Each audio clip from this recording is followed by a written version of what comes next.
Assalamualaikum warahmatullahi wabarakatuh. Perkenalkan, nama saya Puja Sukmadewi dari Prodi Pendidikan Ekonomi B.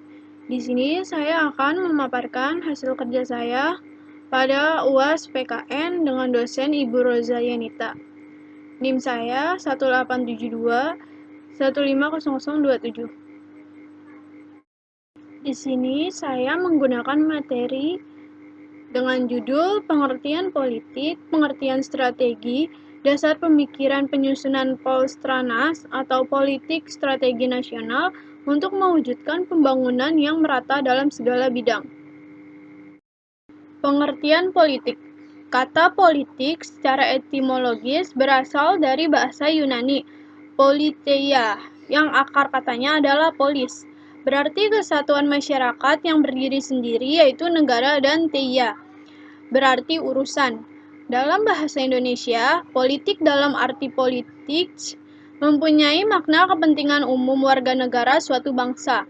Politik merupakan suatu rangkaian asas, prinsip, keadaan, jalan, cara, dan alat yang digunakan untuk mencapai tujuan tertentu yang kita kehendaki. Politik dan polisi memiliki hubungan yang erat dan timbal balik. Politik memberikan asas, jalan, arah, dan medannya, sedangkan polisi memberikan pertimbangan cara pelaksanaan asas, jalan, dan arah tersebut sebaik-baiknya. Pengertian strategi. Strategi berasal dari bahasa Yunani strategia, yang diartikan sebagai the art of the general, atau seni seorang panglima-panglima yang biasanya digunakan dalam peperangan. Pada abad modern, sekarang penggunaan kata strategi tidak lagi terbatas pada konsep atau seni perang, panglima dalam peperangan, tetapi sudah digunakan secara luas, termasuk dalam ilmu ekonomi maupun bidang olahraga.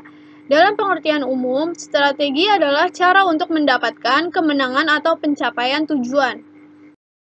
Dasar pemikiran penyusunan politik dan strategi nasional. Penyusunan politik dan strategi nasional perlu memahami pokok-pokok pikiran yang terkandung dalam sistem manajemen nasional yang berlandaskan ideologi Pancasila, Undang-Undang 1945, Wawasan Nusantara, dan Ketahanan Nasional. Landasan pemikiran dalam sistem manajemen nasional ini sangat penting sebagai kerangka acuan dalam penyusunan politik dalam strategi nasional, karena di dalamnya terkandung dasar negara, cita-cita nasional, dan konsep strategi bangsa Indonesia. Pandangan masyarakat terhadap kehidupan politik, ekonomi, sosial, budaya, maupun bidang hankam akan selalu berkembang karena yang pertama, semakin tingginya kesadaran bermasyarakat, berbangsa, dan bernegara. Yang kedua, semakin kritis dan terbukanya masyarakat terhadap ide baru. Yang ketiga, semakin terbuka akal dan pikiran untuk memperjuangkan haknya. Yang keempat, semakin meningkatkan kemampuan untuk menentukan pilihan dalam pemenuhan kebutuhan hidup. Terima kasih. Kurang lebihnya mohon maaf. Wassalamualaikum warahmatullahi wabarakatuh.